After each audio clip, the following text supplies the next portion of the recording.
Hey Camelot Knights, it's Mr. Cardenas here. I just wanted to check in with you guys and kind of go over my lesson, our guidance lesson for this week. We are going to still be focusing on social emotional learning, but we're going to be focusing on managing those worry thoughts.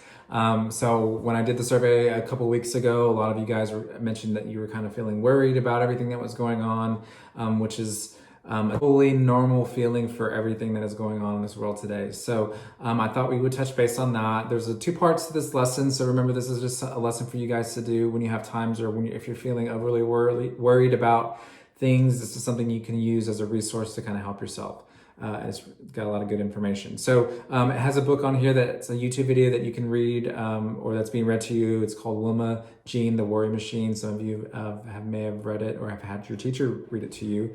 And there's a couple of think questions there for you guys, as well as a little activity to kind of just self-reflect questions about you and maybe your levels of worry or what you're worried about. What I'm going to talk in this video today about is the last two slides in the video or in the PowerPoint, which are sticky thoughts. And these are thoughts that we tend to tell ourselves. And there's 5 things that it talks about in this lesson that we tend to do or say to ourselves that gets us to worry. And they use the term automatic negative thought, which the acronym for that is ANT.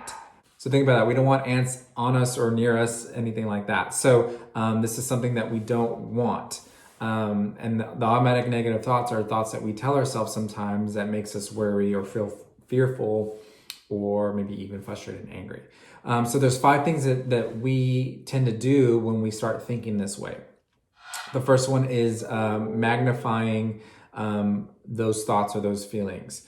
So like the example they give here is I made an F on a test and I'm never gonna go to college, or I'm never gonna pass on to next grade level.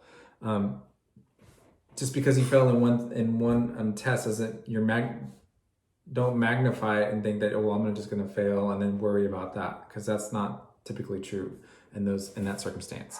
The second one is all or nothing. It's not perfect, it's awful. So those of you that like things done perfectly, sometimes you may feel like it's not perfect when it's good and it's really good. Maybe you just tell yourself that it's not, and you tend to see things in a black or white with no in between. So it's either this way or it's wrong, but there's nothing in between. Maybe it's right, it's wrong, but there's nothing in between that you can work through. So that's one other way of thinking. Personalization, that's just thinking on yourself. I must have done something wrong because maybe my mom's or my dad is is angry. They may not be angry at you. They may be angry for a different reason, but you self-internalize it saying, well, if they're angry, they must be angry at me. So you're making it personal and worrying about that. And that's may not be the next one is predicting the future, and this is when you kind of just expect bad things to happen when you're thinking of your future. Try to just have a positive mindset. This one is really when you're really thinking of like negative thoughts in your mind, and it's kind of like if you think something negative about yourself and that's what you believe and no one else is telling you that, then that's what's going to end up happening if you don't do anything to change it or fix it. So it's really trying to change that negative, predicting your future in a positive light as opposed to doing it in a negative light. Stewing. So stewing is one where you're constantly just thinking of these negative thoughts over and over and over again. They just keep stewing in your mind. They come in, they just won't leave. You keep going over something in your mind, hoping you can figure out a way to change it, but then you just continue to repeat those negative thoughts or those bad experiences in your mind. And then you lose sight of all the positive things that can come from it. So that's what stewing is. So just thinking about that, and it's okay to make mistakes. We make mistakes, we learn from our mistakes, but don't let those ants overpower that to where you're constantly thinking about those types of things. One is mind reader. This one I would see a lot when I was at school, and when I would have a kid come up to me and say, so and so said something to me, Well, what they say, well, I don't know, but I saw them whispering in so and so's ear. So you're like you're mind reading. You don't know. They may have said something about you, but you don't know that for sure. You're trying to, you assume that because you think that. Those are the ants that we don't want to do.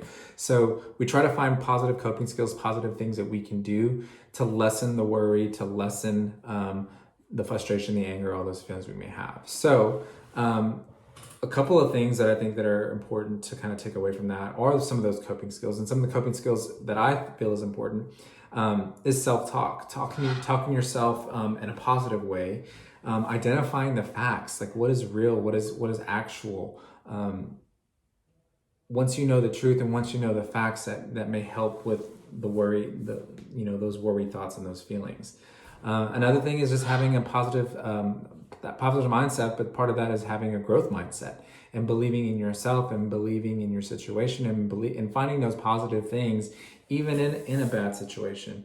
We're all kind of stuck in a situation where we all feel kind of, we don't know. We've been in it now for almost a month now, and I would, some of us feel like it may be getting better. Some of us may feel like it's getting worse. But try to figure out what are things that you can do now that are positive. What are some positive things that you can do to help yourself, make yourself feel better in this time of craziness? So that's kind of just the gist of the lesson, guys. Again, if you have any questions, please don't hesitate to call me, write me through Google Classroom, send me a comment.